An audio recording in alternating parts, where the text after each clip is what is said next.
5 mind games that turned ordinary people into killers. In 1961, a Yale professor proved that yes, you could be convinced to kill a stranger, and not with a gun to your head, not even with a threat or blackmail, just with words. His experiment didn't involve criminals or psychopaths, but it did involve everyday people like teachers, engineers, and salespeople. People who walked into a lab as decent human beings and walked out having done something unthinkable. And the worst part, most of them would do it again. So what if I told you that the line between good and evil isn't as solid as you think? That under the right conditions, ordinary people like your neighbor, your co-workers, maybe even you, could be manipulated into committing acts of violence. It sounds impossible, right? But history has shown us otherwise. From psychological experiments that went horrifyingly wrong to real-world tragedies where normal citizens became killers overnight.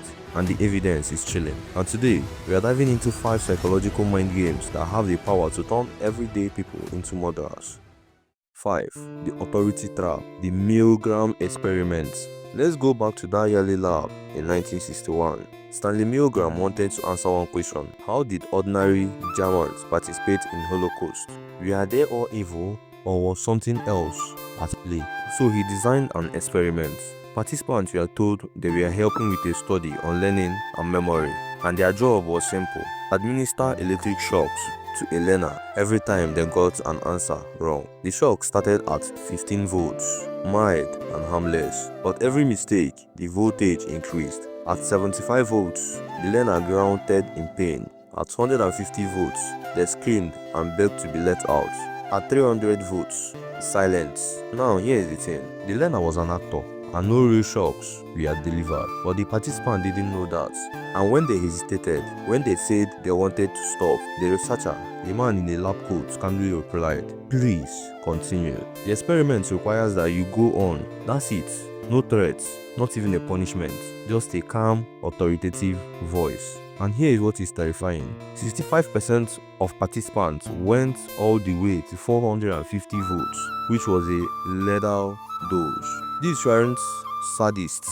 They were regular people who believed they were killing someone simply because an authority figure told them to. But why did they obey? Because we are wired to. From childhood, we are taught to trust authorities, teachers, doctors, police, and scientists. And when someone in a position of power gives us an order, our brain shuts down our moral compass.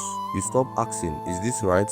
and start asking, "Am I allowed to stop?" But here is the scariest part: this isn't just a lab experiment. It's happened in real life over and over again. 4. Dehumanization, when people stop being people. Now let's talk about Rwanda in 1994. In just 100 days, nearly 1 million people were slaughtered, and neighbors killed neighbors. Friends killed friends. So how does something like that happen? Through a psychological weapon called dehumanization. For years leading up to the genocide, Tutsi people were referred to as cockroach on the radio, in newspaper, and in everyday conversation. And once that label stuck, everything changed. Because here is the thing: humans have natural resistance to killing other humans. But when you stop seeing someone as human, that resistance vanishes. You are no longer ending a life, you are exterminating a pest. And this isn't unique in Rwanda. The Nazis did it with Jews. The Rogue did it in Cambodia. Slave owners did it for centuries. Dehumanization is the psychological trick that makes mass murder possible, and it starts with language. Think about it. How often do we hear people referred to as animals, savages, or less than human in conflict today? It's the same playbook and the same mind game. Because once you strip away someone's humanity in your mind, there is no limit to what you can justify doing to them. And it doesn't take years of propaganda. Studies showed it can happen in minutes. In one experiment, participants were divided into groups and given labels, some positive, while some negative. And within just one season, those labeled negatively were treated with less empathy and more aggression. Our brains are that easy to reprogram. So ask yourself, who are you being taught to see as? 3. Diffusion of responsibility, the bystander effect turned deadly. In March 13, 1964, Queens, New York, a young woman named Kitty Genovese was attacked outside her apartment building. She screamed for help, and the attack lasted over 30 minutes. 38 people heard her cries, but no one called the police. Why? Because of a psychological phenomenon called diffusion of responsibility. When we are in a group, we assume someone else will act, so we don't. Someone else will call, or someone else will help. And when everyone thinks that way, no one does anything. But here is where it gets darker. Diffusion of responsibility doesn't just create bystanders, it creates killers. Take the Milgram massacre during the Vietnam War. American soldiers slaughtered over 500 unarmed Vietnam civilians, including women, children, and elderly people. And why? Because no single person felt fully responsible. And this is how atrocities happen, not because one person decides to be evil, but because a group diffuses the guilt so thinly that no one feels it anymore. In fact, research shows that people are more likely to commit violent acts in group than alone.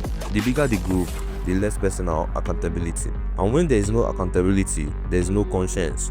So the next time you think, I could never do something like that, ask yourself, have you ever stayed silent because you thought someone else would speak up? Because that's the same mechanism being used in action. 2. The power of rules. The Stanford prison experiment. In August 1971, in Stanford University, a psychologist named Philip Zimbardo wanted to study the psychology of prison life. So he recruited 24 college students, including people that are healthy, normal, and mentally stable. He randomly assigned them roles. Half would be prisoners and half would be guards. It was supposed to last only 2 weeks, but it ended in 6 days. Why? Because the guards became sadistic. They stripped prisoners naked, forced them into humiliating positions, and denied them food and sleep. And the prisoners broke down. Some had emotional breakdowns. One went on a hunger strike. These weren't actors, and they weren't pretending. They became their rules. Zimbardo had to shut it down early because it was too dangerous. But here is the terrifying takeaway. These were good people, no criminal history, or even violent tendencies. Just a uniform and a title. And that's all it took to turn them into abusers. Because rules shape behavior. When you are given a power and a label, like guard, soldier, authority figure, you start acting like it.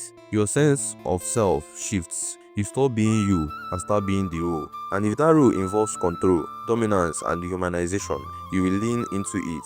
This is why atrocities doesn't require monsters. They just require ordinary people in the wrong roles.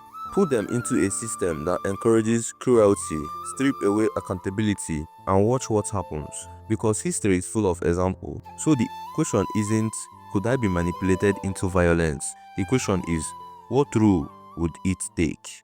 1. Escalation of commitment. The slippery slope to murder. And here is the final and most insidious mind game of all. Escalation. Because no one wakes up and decides to become a killer.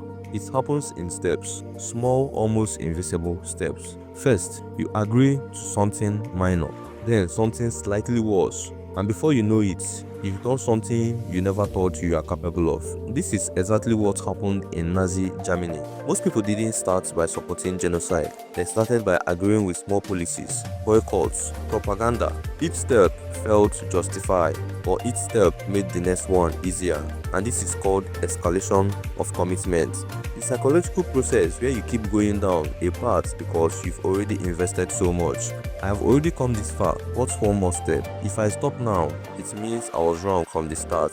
So you don't stop, you keep going, even when your gut tells you not to. And this is how ordinary people end up committing murder. It's not one giant leap into evil. It's 1,000 tiny steps. And by the time you realize where you've ended up, it's too late. You've already crossed the line.